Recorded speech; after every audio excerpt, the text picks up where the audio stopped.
It's story time, it's story time, it's story time. Come on over, sit right down, it's story time. It's story time, it's story time, it's story time.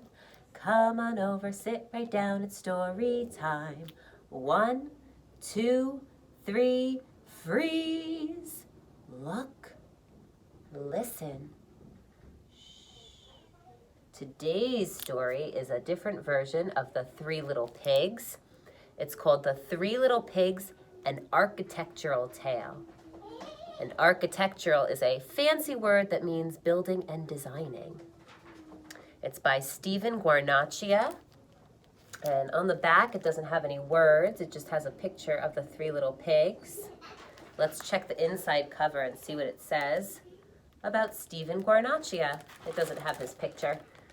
It has more illustrations from the story. It says, Stephen Guarnaccia is the chair of the illustration program at Parsons, the New School for Design in New York City. He is the author of several books for children and adults, including Goldilocks and the Three Bears, A Tale Moderne. He lives in Montclair, New Jersey. He lives right here in New Jersey. For those who wish to delve into the names of the architects and designers and their works reproduced here, Guarnaccia has kindly presented them on the end papers. So that's this part of the book. You can see all the different designs, some of the things we'll be seeing when we read the book.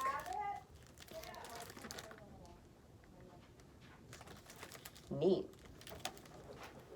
The Three Little Pigs, an Architectural Tale by Stephen Guarnaccia.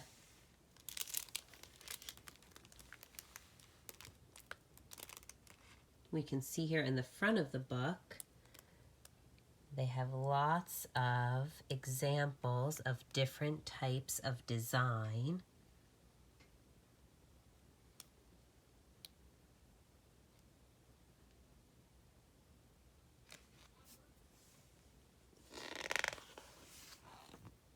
And here we have the title page. It says again the name of the book, The Three Little Pigs, an Architectural Tale. That's a big word that means buildings. Buildings and design. Retold and illustrated by Stephen Guarnaccia.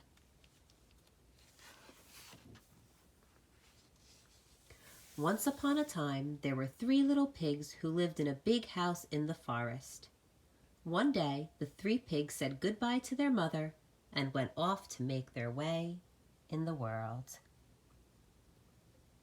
Bye, Mama Pig. See you soon.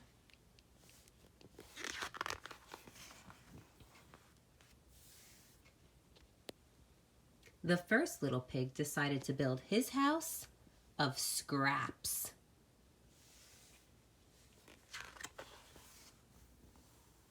The second little pig decided to build his house of glass.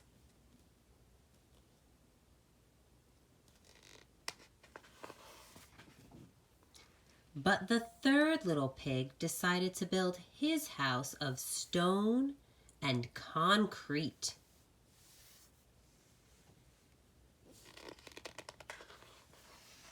Now, there was an evil wolf who lived in the woods nearby. One day he came to the house of the first little pig and said, little pig, let me come in." But the pig answered, "Not by the hair of my chinny chin chin." This made the wolf so angry that he said, "Then I'll huff and I'll puff and I'll blow your house in." The wolf huffed and he puffed and he blew the house of scraps away. The first little pig ran as fast as he could to the house of his brother. Soon the wolf came to the house of the second little pig. The wolf called out, little pig, let me come in." The second pig answered, "Not by the hair of my chinny chin chin."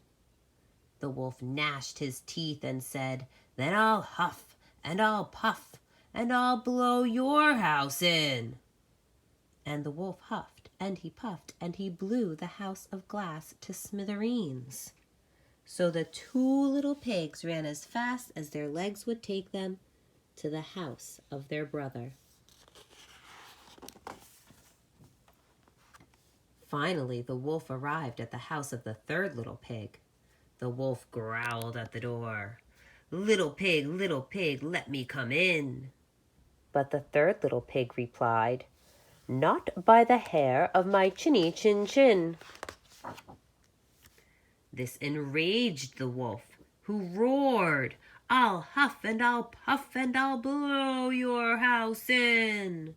So he huffed and he puffed and he puffed and he huffed, but he couldn't budge the house of stone and concrete. The wolf said, "Little pig, meet me tomorrow morning at 7 at Farmer Wright's, and I'll show you a fine tomato greenhouse." But the pig awoke at 6, picked the best tomatoes in the greenhouse, and was home slicing them for lunch by the time the wolf arrived. "I'll get you yet," said the wolf under his breath.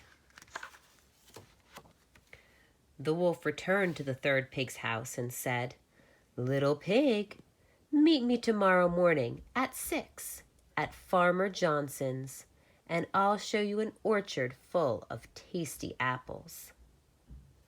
The next morning at 5, the pig was picking the best apples in Farmer Johnson's orchard when along came the wolf. "Good, aren't they?" said the wolf. "They certainly are," said the pig. "Here, try one." As the wolf chased the apple, the third pig ran home to his house of stone and concrete.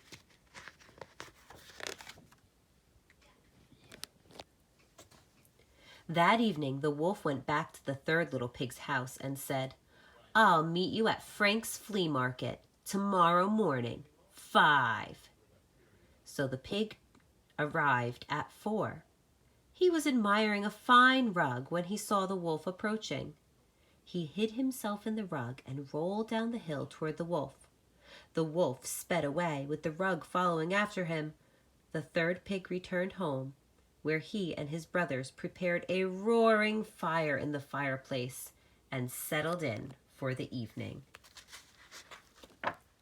Tricked again, the wolf rushed to the third pig's house, saying under his breath, "Little pigs, I'll get you yet."